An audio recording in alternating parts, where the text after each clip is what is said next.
Hello there my RPG lovers and welcome to another video.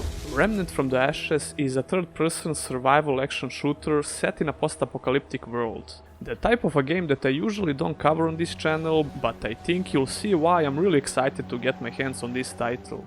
Before we continue, be sure to subscribe for more RPG stuff because that's what I'm all about. And some shooters now, I guess.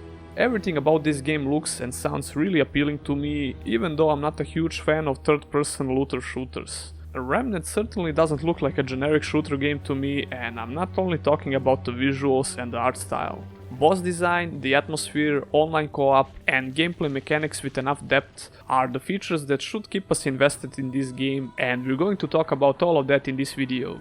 You don't have to be a genius to see the influence of the Soulsborne games, and Remnant certainly doesn't try to hide this. I gathered enough info about the gameplay mechanics and the game in general, mainly from this E3 demo showcase that I'll link in the description. And what do you know, the guy who showcased the demo actually knows how to play games. Shocking, right? This makes me wonder when IGN will hire some people who can hold a controller. But seriously, this video was so painful to watch, man. Getting sidetracked. Take notes IGN, this is how it's done. He's the community manager at Perfect World, which are the publishers for this game. The developers are Gunfire Games, which are best known for their work on Darksiders 2 and 3. The setting is post-apocalyptic and the Earth has been ravaged by the Root, and not only Earth but other worlds as well. We have 4 worlds in total, and besides Earth we have the world called Yesha, which is the jungle area. It's also used as the location for this demo. I hope I'm pronouncing that right. Probably not. The desert world is called Rome, and it looks like it's packed with content and stuff to do. And the 4th world that we still don't know much about is the swamp. All in all, it looks like these maps have decent variety of the terrain. Speaking about the terrain, there is also a system called dynamic generation, I believe, which means that every time you play, the terrain will slightly change. We can see that in action from this demo as well, where the starting area certainly looks different. But this system is not only for the terrain, there's also a possibility that you won't even get to fight this boss from the demo, so this system certainly sounds like it has some decent depth. You can find randomly generated events in the world as well, there are dungeons, mini-bosses and world bosses to fight in co-op or solo.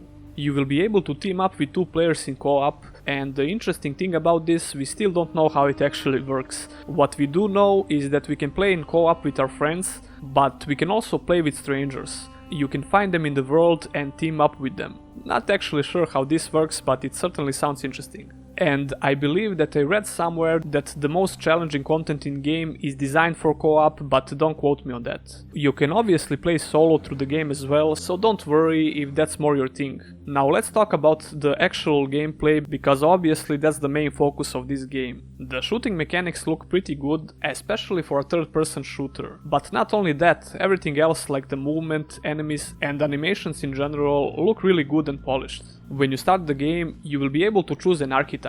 Hunter, Scrapper and Ex-Cultist are the ones we know about so far, but there might be more. Archetypes are not the classes of Remnant, but more like the starting loadout for your character. Each archetype will give you a different set of gear, weapons, mods and traits, but you can change all of this while you play. This means even though if you choose the Hunter, you can find everything that the other 2 archetypes have out there in the world. It wouldn't be a looter shooter without tons of armors and weapons to find, so we can expect that as well. Mods for weapons will have a big impact on how you play the game. You will find different mods while you play, and you can also craft them. The circle around the mod on the interface indicates the build-up of the mod.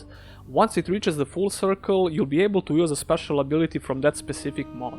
We can see that a couple of times in action. Versus the totem boss, the hunter had this mod that gives him the ability to see through walls and mark enemies. And this will actually work in co-op as well. Your buddies will also be able to see this if you're in a party. The Scrapper had a mod that gives him the immunity to melee attacks, which looks more than useful in some situations. Mods can also be switched between weapons, but doing this will reset the mod build-up.